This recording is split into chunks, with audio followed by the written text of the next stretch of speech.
십계명 이웃사랑 계명 중 네 번째 계명입니다. 도둑질하지 말라는 내용입니다.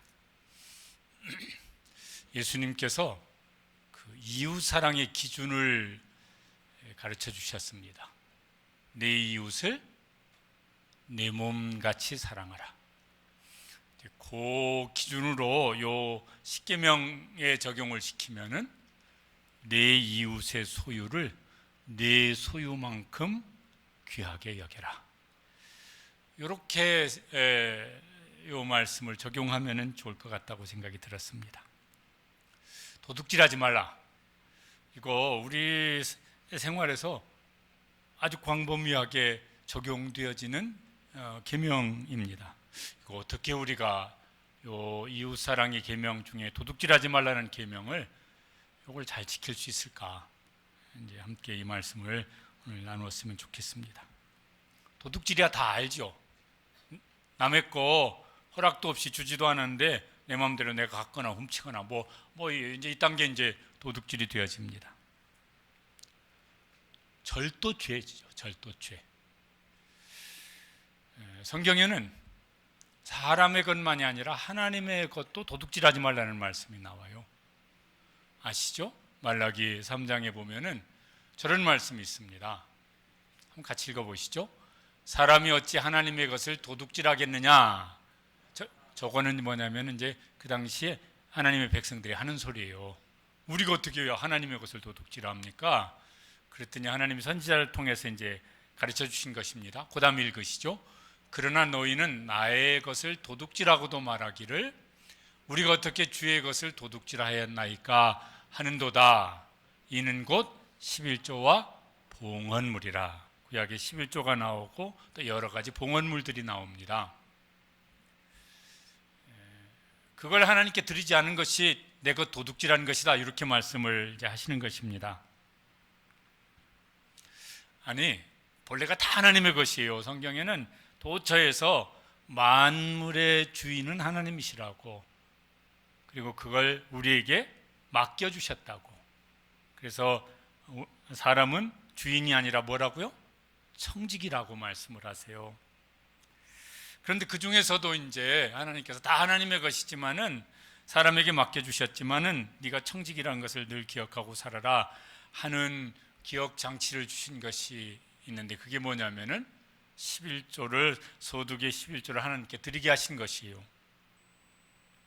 요게 3장 8절인데 3장 9절에는 너희가 내 걸 도둑질하고 어떻게 됐느냐, 그리고 이제 그 앞뒤 하시는 말씀이 뭐냐면은 내가 하늘 문을 닫아서 너희가 하는 수고들이 헛되게 하지 않았느냐. 너희가 내 것을 도둑질할 때 그러지 말라고 내가 너희에게 하늘 문을 닫아버렸다. 그러면 이제 어떻게 해야 될 것이냐. 그 다음에 10절에 이제 이렇게 말씀을 하십니다. 10절 같이 읽어보시죠. 너희의 온전한 11조를 창고에 들여 나의 집에 양식이 있게 하고 그것으로 나를 시험하여 내가 하늘 문을 열고 너희에게 복을 쌓을 곳이 없도록 붙지 아니하나 보라. 내 것을 내게로 가져와라. 그러면 내가 닫은 하늘 문을 열 것이다. 이렇게 말씀을 하십니다.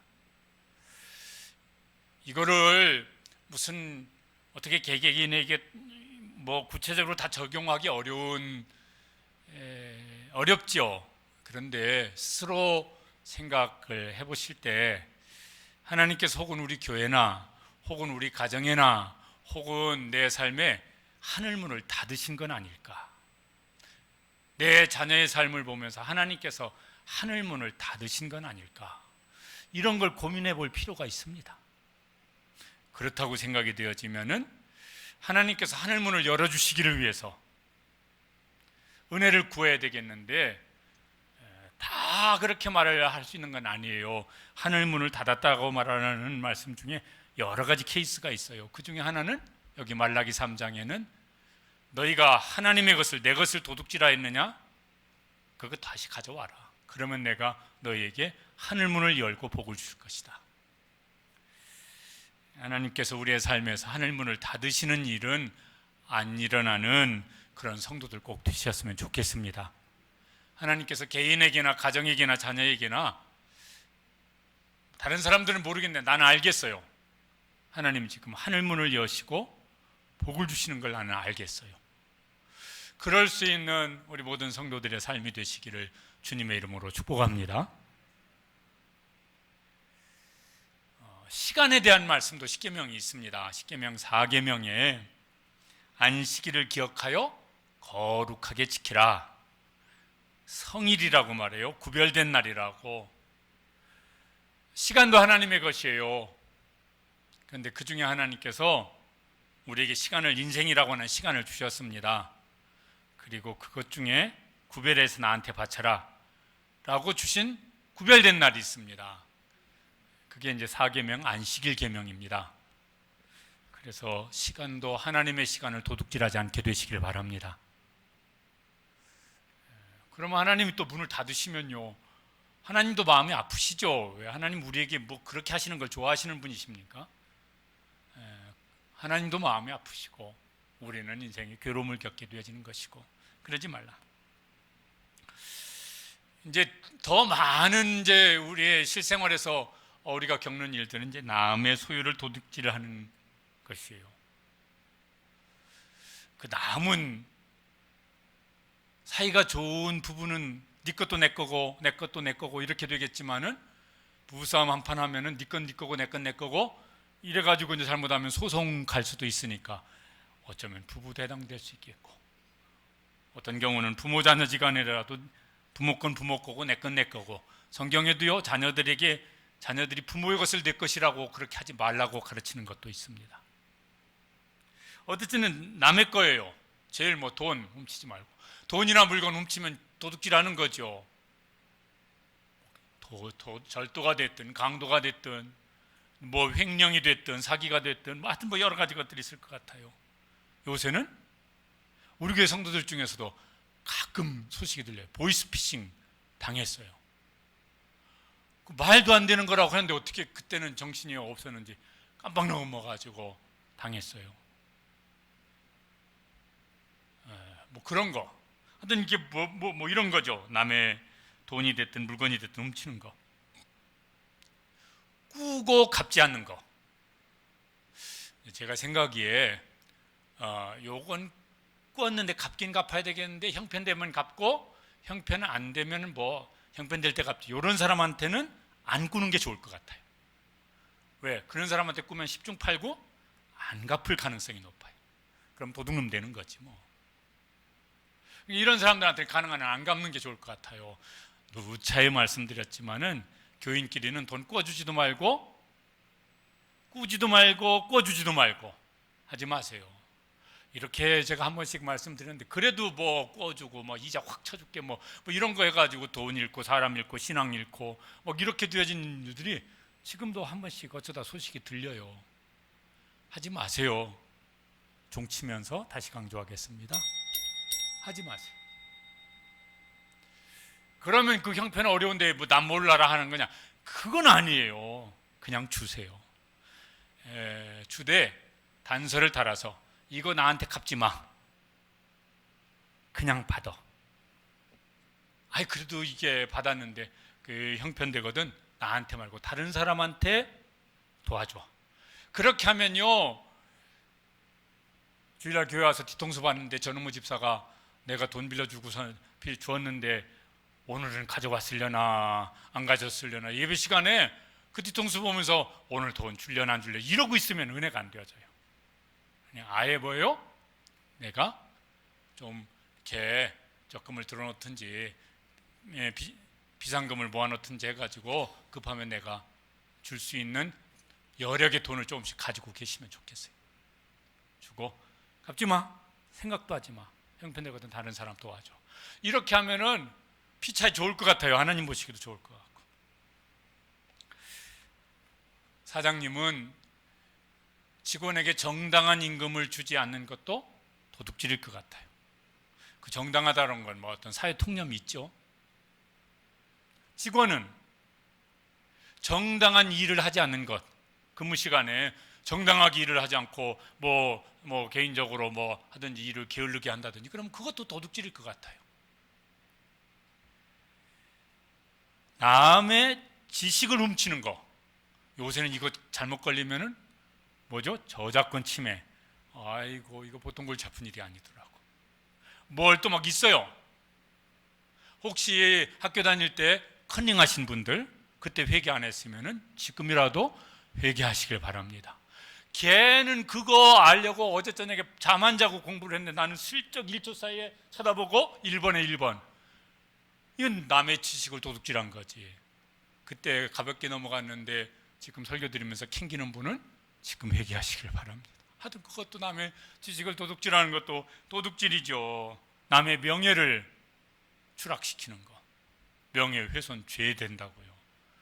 함부로 남 모함하고 막 이런 거 하지 마시고, 또 막 이렇게 부당한 막 거래를 하는 거, 이게 가격이 그거 아닌데 막 바가지를 씌운다든지. 제가 바가지 하면요 생각나는 게 있어요. 설교 준비하는데 그게 생각나더라고요. 신학교 다닐 때 전도사 시절에 뭐 돈이 없잖아요. 그런데 겨울인데 춥긴 한데 잠바를 하나 사 입어야 되겠어. 어찌어찌 해가지고 저기 생각나 고속버스 터미널 그 의류상가 거기 갔어요. 잠바를 하나 사려고. 봤더니 물어봤더니 비싸요. 그래서 제가 가진 돈의 2배는 비싸요. 그래서 돌아서 나오려고 했더니 그 여자 사장님 주인 아주머니께서 청각 얼마 있는데, 아니 이거에 훨씬 돈이 모자랍니다. 내가 총각 잘생겨서 그러는데 그 말에 제가 이렇게 이게 정신이 혼미해져 가지고 돈 얼마 있냐고 그래서 얼마 있다고 그러니까 그 돈만 내고 입으라고. 그래서 제가요 감사하다고 인사 정중하게 하고 그거 입고 교회 왔어요. 근데 남대문 시장에서 옷가게를 하는 그 주일학교 반사인 집사님이 계셨거든요. 전우사님 잠바 새로 사 입으셨네? 얼마 주고 샀어요? 이거 고속버스 터미널에서요 그 사장님이 총각 잘생겼다고 반 가격으로 깎아줘준 거라고. 그 얼마냐고 그래서 얼마 줬다니까. 에이고, 우리 가게는 그거 그 가격에 반이면 반에 파는 옷인데. 그러니까 이분이 처음 부를 때 얼마를 씌운 거예요? 한 4배를 부른 거야. 그분 회개해야 될 분이요, 그분. 그분 회개해야 돼. 부당하게 하는 거, 뭘 이렇게 여러 가지가 있을 거예요. 여러 가지가. 그 도둑질이죠. 하지 말라. 자기의 것도 도둑질하지 말아야 합니다. 뭔 소릴까 하면은 앞에서 말씀드렸지만은 내가 가지고 있다고 해서 내가 주인이 아니에요. 주인은 누구세요? 하나님이세요. 나한테 맡겨주셨어요. 청지기예요. 청지기가 잘 관리해야 되는데 돈이 됐든 시간이 됐든 건강이 되어졌든 이거를 돈을 허비하든 시간을 낭비하든 몸을 막 이렇게 잘 건강을 물론 아프고 싶어서 아픈 분은 안 계세요. 그런데 그렇게 해가지고 이제 돈을 잃어버리든 허비를 하든 시간을 낭비를 하든 막 이러면은 본래 그게 내 거면은 뭐 내 맘대로 한 건데 주인은 하나님이시고 나는 청지기니까 표현은 좀 이렇게 모순된 표현일지 모르겠지만 자기 것을 도둑질하는 것이 될 수 있겠다. 성경에 달란트 비유가 나옵니다. 그 맡은 것을 잘 관리했던 종에게는 뭐라고 그러냐면은 잘하였도다 착하고 충성된 종아, 내가 작은 일에 충성하였으면 내가 많은 것으로 내게 맡기리니 내 주인의 즐거움에 참여할지어다. 우리는 그런 청지기가 되시기를 주님의 이름으로 축복합니다. 그렇게 끝난 게 아니에요. 거기 그거 가지고 지 마음대로 했던 그 종한테는 악하고 게으른 종, 바깥 어두운 곳에 내어 쫓으라. 거기서 슬피 울며 이를 갈미쓰리라. 그렇게 되지는 않아야 되겠습니다. 도둑질했으면은 그게 막 이렇게 우리나라 법으로 위반되어서 무슨 처벌을 받게 되지만 처벌을 받아야죠. 근데 그거 말고도 우리는 예수님 믿는 사람이라서 생각해야 될 게 있습니다. 도둑질 하지 말아야 되겠지만 뭐 어떤 이유로 도둑질해서 벌을 받으면 받아야죠. 그런데 성경에는 이런 배상의 원리를 말씀하세요.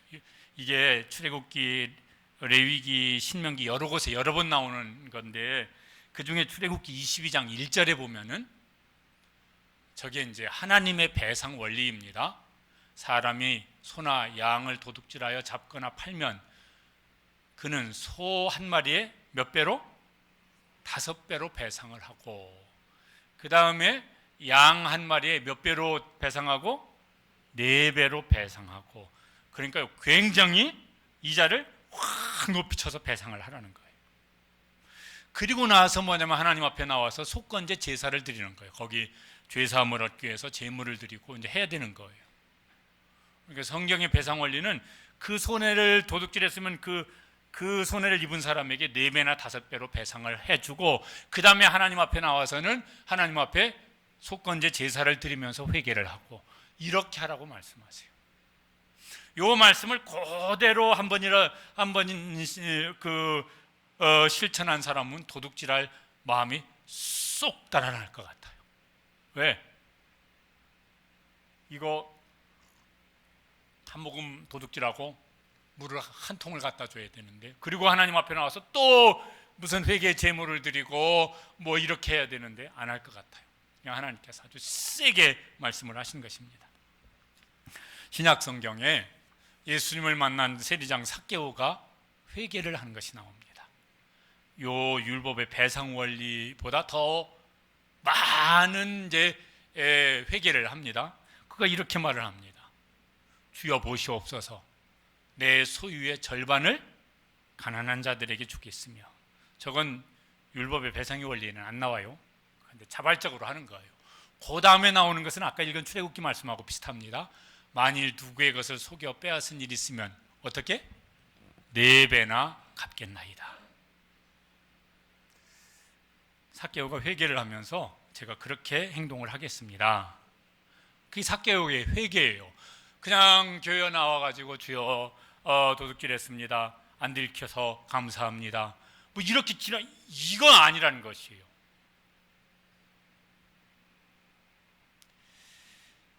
뭘 말씀하는 거냐? 사람들이 다 자기 거 귀하게 여겨요. 그것만큼 뭐예요? 남의 것도 함부로 하지 말라는 거예요. 내 것도 함부로 하지 말아야 돼요. 왜? 내 것도 주인은 누구시고? 하나님이시고 나는 청지기니까 그거 함부로 하면 안 돼요. 남의 소유도 그의 진짜 주인은 누구예요? 하나님이세요. 그도 청지기예요. 그러니까 남의 것을 도둑질하면 그 사람의 것을 도둑질하는 것 위에 더하여서 뭐 누구 걸 도둑질한 겁니까? 하나님의 것을 도둑질한 겁니다. 하지 말라, 하지 말라, 하지 말라. 도둑질을 이제 안 하려면 이제 어떻게 해야 될까? 도둑질하는 이유 중에는 이제 이런 사람은 정말 사정이 딱해서 하는 사람도 있을 거예요. 가끔 뉴스에 이런 사람들이 나와요.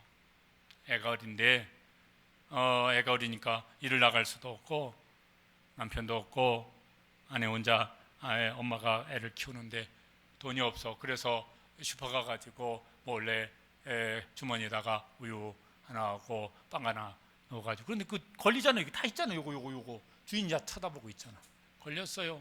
도둑질입니까? 아닙니까? 도둑질이지. 벌 받지. 그런 이제 뉴스를 보고 이제 요새는 SNS 막 이런 게 막 돕자 이래가지고 이제 돕는 이런 이제 마음 따뜻한 사람들도 있어서 참 좋긴 한데, 그래도 도둑질은 도둑질이에요.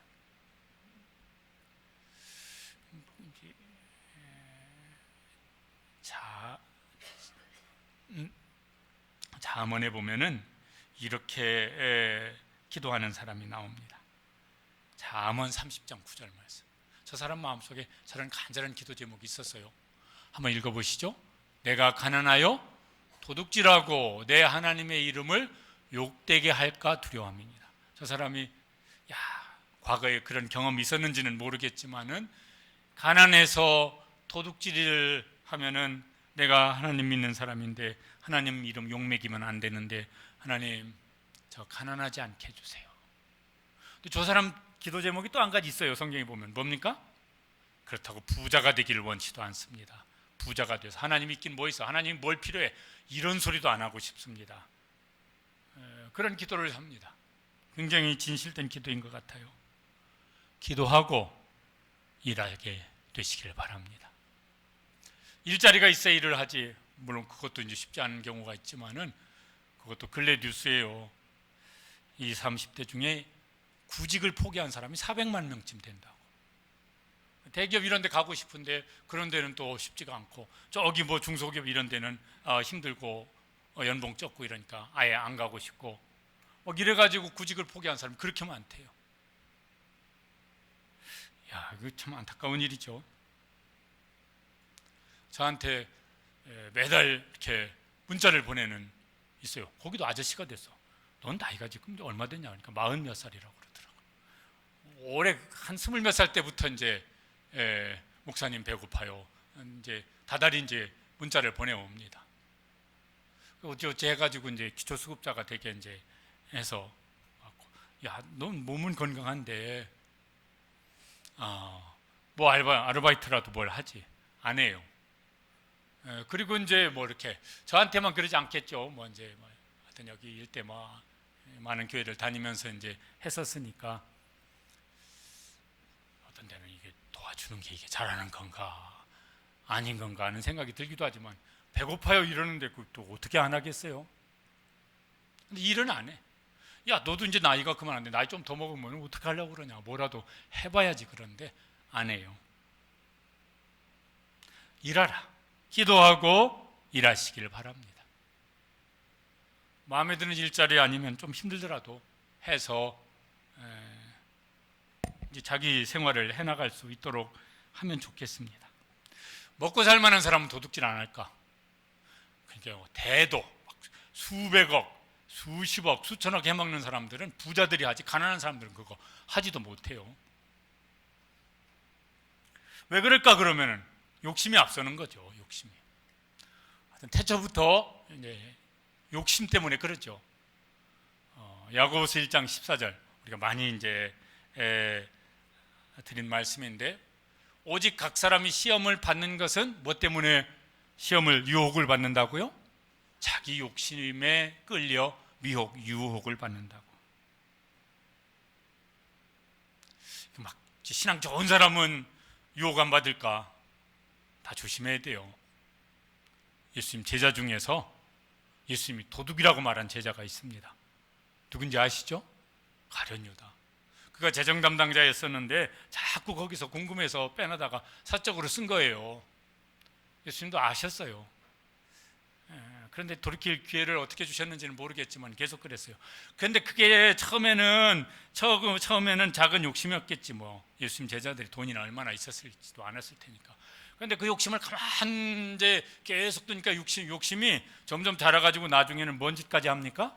예수님을 돈 받고 팔아 넘길 생각도 했습니다. 생각만 한 것이 아니라 실제로 그렇게 했습니다. 그 돈 가지고 잘 먹고 잘 살았습니까? 얼마나 비극적으로 그 인생이 끝났습니까? 그러니까 그렇게 하지 말라. 그래서 그 다음 절에 보면 이제 이렇게 말씀하셨어요. 욕심이 잉태한즉 죄를 낳고 죄가 장성한즉 사망을. 욕심이 잉태할 때 그때 그 욕심을 이걸 어떻게 이제 포기하는, 이거 하지 않으면은 바늘도둑이 소도둑 된다고 그렇게 돼갈 거예요. 그러면 이제 인생 망하는 거지 뭐. 쫄딱 망하는 거지 뭐. 근데 이게 욕심이 이게 이제 처치곤란이에요. 그죠? 욕심을 잘 조절할 수 있는, 절제할 수 있는 사람이면은 대단한 사람일 거예요. 근데 이 욕심이 이걸 잘 처치를 안 하면은 그냥 네 것도 내 거고 내 것도 내 거고 막 이렇게 되다 보면은 그죠? 그게 점점 더 커지면 이제 저 큰 집 가서 살 거야. 밥 공짜로 주고 숙식 무료 제공하는 큰 집 가 가지고는 살 거예요. 더 소유하려는 욕심을 줄일 수 있는 방법이 뭐가 있을까? 성경에는 자족하는 법을 배우라고 말씀하세요. 있는 것에 스스로 만족하는 법을 배우라고. 빌립보서 4장 11절에 바울 사도는 그걸 배웠다고 저렇게 말씀합니다. 같이 읽어보시죠. 어떠한 형편에든지 나는 자족하기를 배웠노니. 그래서 그 다음에 나보면 어떤 풍부에 처할 줄도 알고 빈궁에 처할 줄도 알고 어떤 형편에서 처할 줄 아는 일체의 비결을 배웠노라. 이렇게 말을 합니다. 그거 어떻게 배웠을까? 디모데전서 6장 8절 거기에는 저렇게 말을 합니다. 저 말씀도 읽어보시죠. 우리가 먹을 것과 입을 것이 있은즉 족한 줄로 알 것이니라. 근데 저것도 스스로 저 어떤 한계를 잘 정하지 않으면 어려운 것 같아요. 입을 거 전에는 더울 때 뭐 이렇게 그냥 뭐 하나 걸치기만 하면, 겨울에 추위만 면하기만 하면 되는데 요즘에는 안 그래요. 애들도 있잖아요. 그 유명 뭐라 그러죠? 등골 브레이커. 하여튼 이런 거 막 애들 옷이 몇백만 원짜리래요. 근데 그것도 사줘야 되는데 안 사주면 또 애가 학교 가서 또 쫄릴까 봐 가지고 사줘야 된대. 엄마들도 막 이렇게 보죠. 유모차 저기 그 폼나는 사람들 앞에 가려면은 웬만한 소형차 한 대 값가는 그 유모차 여기다 애들 태우고 가야 폼이 나는 모양이에요. 한계를 어디까지? 먹는 것을 한계를 어디까지 둘까? 입는 것의 한계를 어디까지 둘까? 그 한계를 정해줘. 그러지 않으면은 이것도 막 이게 한계가 없으면 이것도 무한한 것 같아.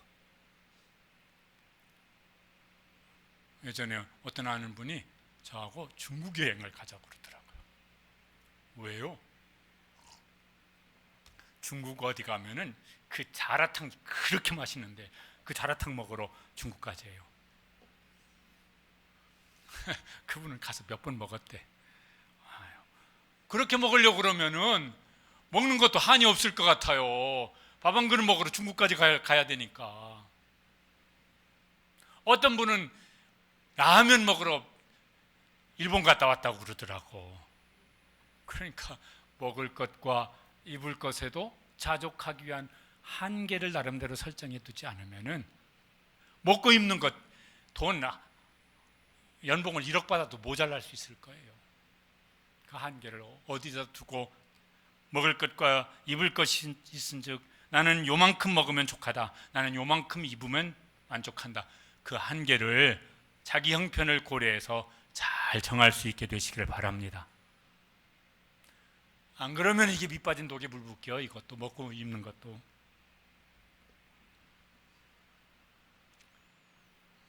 어디 보니까 이런 재밌는 얘기가 있더라고요. 이분은 자족하기를 배운 분 같아요. 어떤 할아버지가 시골 장에 갔다 이제 오면서 돼지고기 한 번 사가지고 그 지게에다가 매달아가지고 이제 달랑달랑 매달고 오는데 그만 돌불에 걸려 넘어졌어요. 그래서 지게에 내놨던 이 신문지에 싼 돼지고기가 홀라당 땅바닥에 굴러버렸어요. 지나가던 개가 낼름 물고 도망가 버렸어요. 옆에 있는 사람이 걱정하면서 아유 저 개가 고기를 물어가 버려서 어떡하냐고.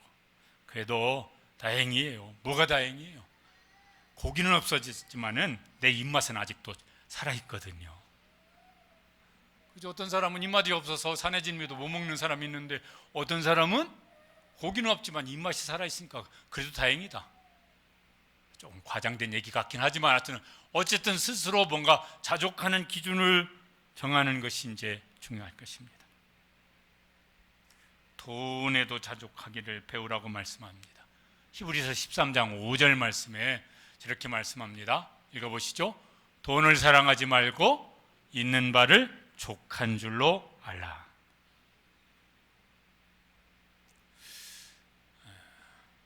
이 경계선이 어딜지 모르겠지만 투자라고 하는 것이 있고 투기라고 하는 것이 있습니다.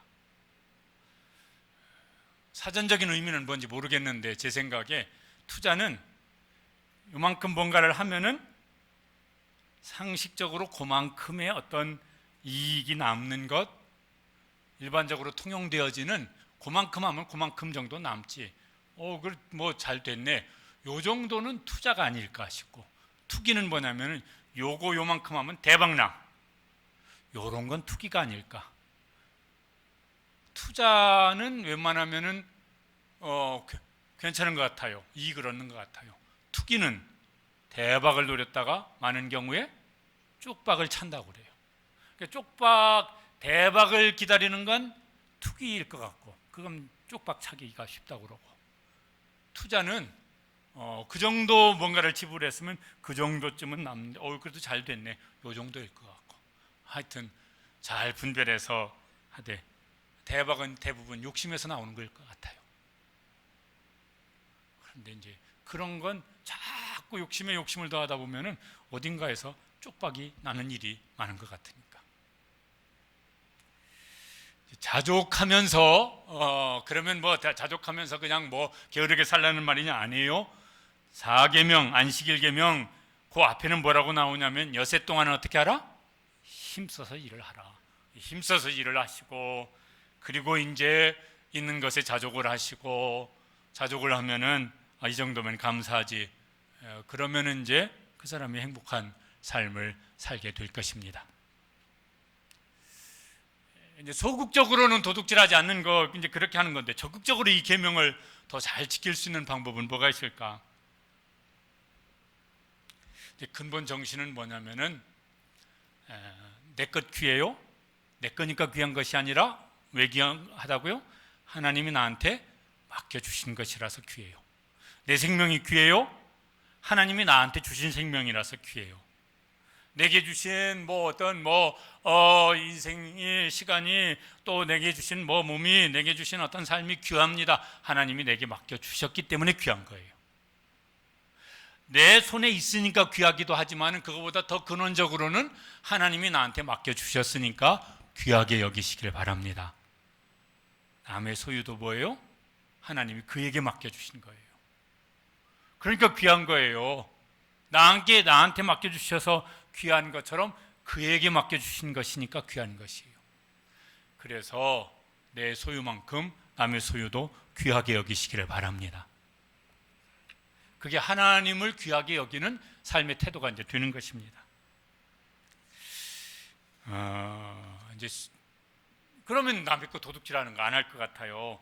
이제 그거보다 이제 도둑질 안 하는 것으로 끝나는 것보다 나아가서 내 소유를 좀 더 많아지게 할 수 있으면은 참 좋을 것 같아요. 사장님이 회사를 잘 운영해가지고 직원들을 연봉이 조금씩 막 더 높아져. 그러면 이 사람은 남의 소유를 더 부유하게 하는 사람이니까 좋은 사장님일 것 같아요. 직원은 열심히 일을 해가지고 회사가 더 막 좋은 물건이, 더 많은 제품이 나오게 합니다. 그러면 회사가 잘 되게 할 테니까 이 사람은 회사를 부유하게 하는 직원이 될 것 같아요. 다른 여러 가지 면에서도 그럴 것 같아요. 그런 점에서 무슨 일을 하든지 사람에게 하지 말고 누구에게 하듯 하라? 죽게 하듯 하라. 그렇게 할 수 있게 되시기를 바랍니다. 조금 더 이렇게 어떤 구체적인 상황으로 하자면은 에베소 4장 28절에 이런 말씀이 있어요. 같이 한번 읽어보시죠. 도둑질하는 자는 다시 도둑질하지 말고 돌이켜 가난한 자에게 구제할 수 있도록 자기 손으로 수고하여 선한 일을 하라. 내가 지금 형편이 어려워. 열심히 일을 해서 자기 도둑질하지 않고 사는 것 당연히 그래야 되겠지만은 형편 어려운 사람, 그 사람 소유가 나는 셋이 있는데 저 사람 하나밖에 없어. 그럼 나도 둘 되고 너도 둘 되고 그렇게 하도록 하라.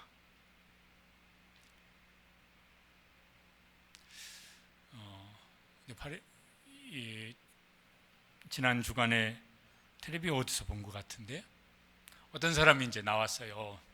한번 그림을 보여주시죠. 그 사람 발 사진이라고 나오더라고. 8.15 이 땡볕 여름날에 81.5km를 하루에 뛴 거예요.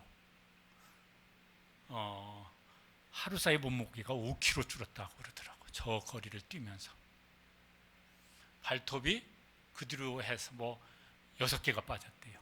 저 사람이 몇 년째 그렇게 한대요.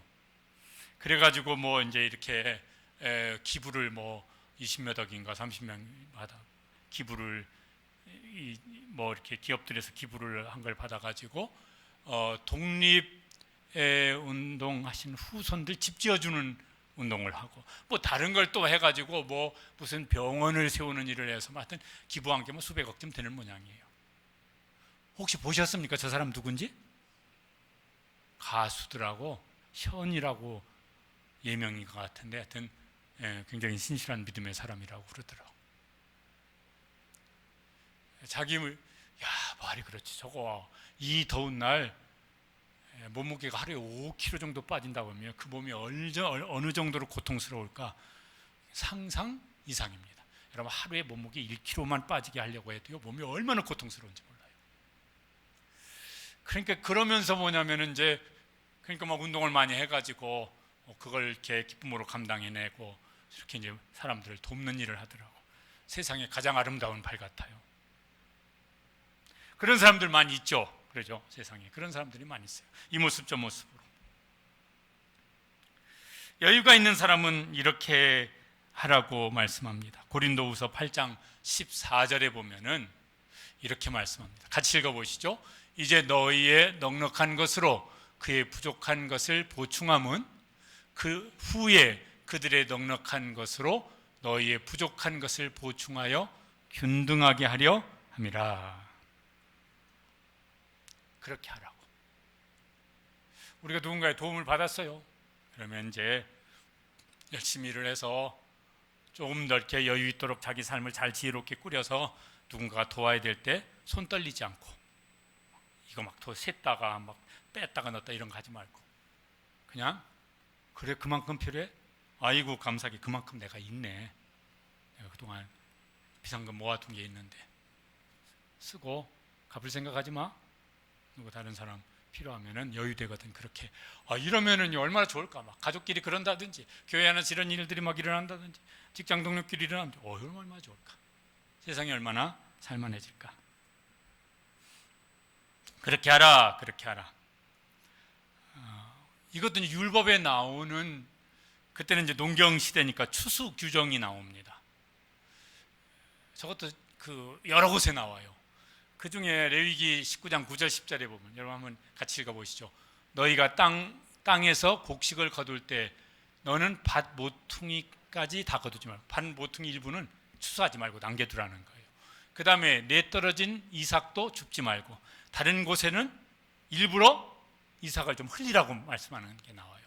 내 포도원의 열매를 다 따지 말며 또 내 포도원에 떨어진 열매도 어떻게 하지 말고 줍지 말고. 이건 누구 몫이라고요? 가난한 사람과 거류민의 몫이다. 성경 다른 곳에는 고아와 과부와 나그네의 몫이다. 그렇게 하라고. 요새로 말하면요 하나님의 복지 제도예요. 그렇게 하라고.